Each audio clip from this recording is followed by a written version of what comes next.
véhicule le plus rapide du monde avec une vitesse de 1019 km/h. La propulsion est fournie par un réacteur Rolls-Royce de 34 000 chevaux. Le carburant utilisé est du kérosène. À pleine vitesse, le thrust-to est freiné par un parachute. Sa consommation est de 227 litres minute, de quoi vous laisser bouche bée.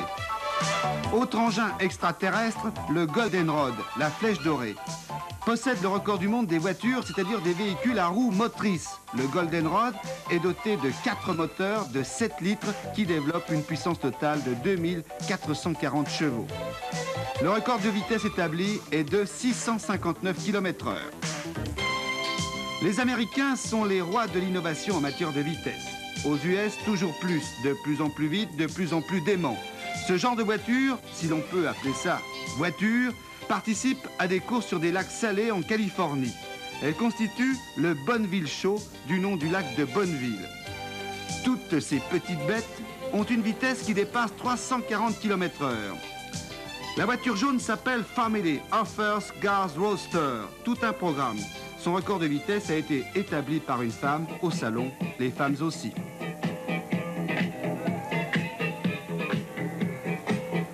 Le salon, c'est aussi le reflet de la création en tout genre.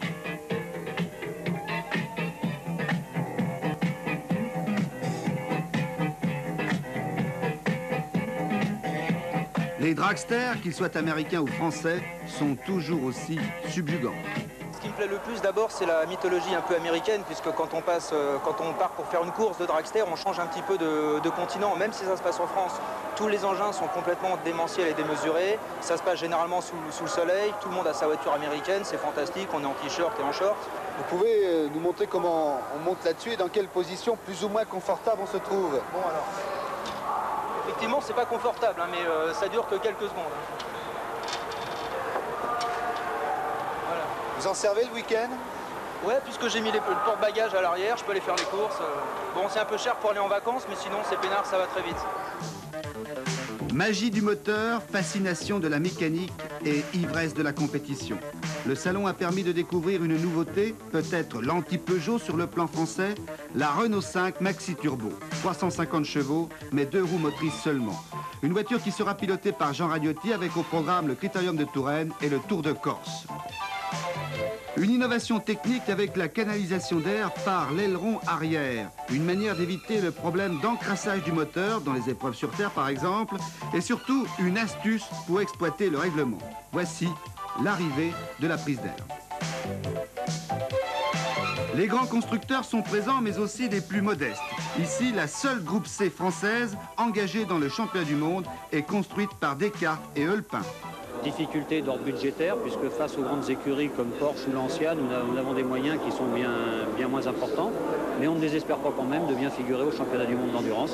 Quel est votre budget? Notre budget actuel est de l'ordre de 800 000 francs pour toute la saison. C'est important pour vous d'être présent au salon de la voiture de course? Très important dans la mesure où, comme vous le disiez tout à l'heure, c'est la seule groupe C junior française qu'il y aura dans le championnat du monde d'endurance en 85, et je crois que c'est un moyen aussi de promotionner cette voiture et l'équipe qui l'entoure. Le sport automobile, c'est aussi une histoire. La rétrospective Formule 1 peut susciter des nostalgies. La Ferrari 625 qui triompha à Monaco en 1955 avec Maurice Trintignant. La Lotus 16 à moteur avant.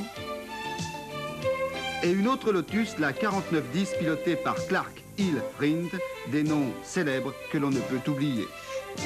Du passé à l'avenir, du rêve à la réalité pour les enfants des Formule 1 du Racing Team Junior. Des répliques à l'échelle de 0,75 avec de vrais moteurs.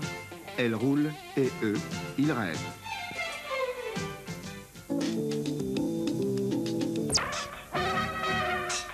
Toujours porte de Versailles, à quelques dizaines de mètres du salon de la compétition, le traditionnel rétromobile présente cette année des merveilles. 2 roues, 4 roues, des origines de la locomotion mécanique à nos jours, Rétromobile une fois par an se présente comme l'un des plus beaux musées de France.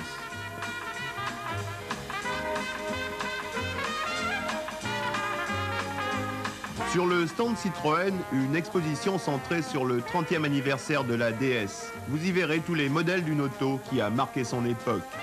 Du break cher aux équipes de tournage de la télévision à l'auto d'apparat du président de Gaulle, pas un modèle ne manque et tous sont dans un état de conservation étonnant.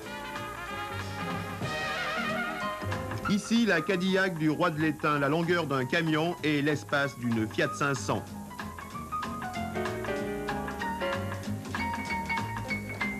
La Rolls allemande, la Maybach, une auto d'avant-guerre, restaurée d'une façon magistrale, prix de vente inestimable.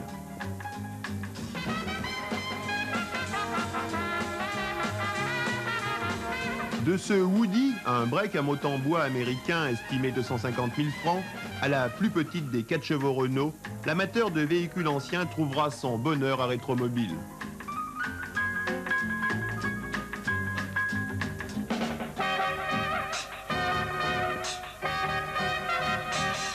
Exposition vente, dans d'énormes bric-à-brac, le passionné pourra chercher le boulon qui lui manque pour terminer la restauration de son auto ou de sa moto. Mais si vous n'êtes pas encore allé, porte de Versailles, dépêchez-vous car ici aussi dimanche on ferme et jusqu'à l'année prochaine.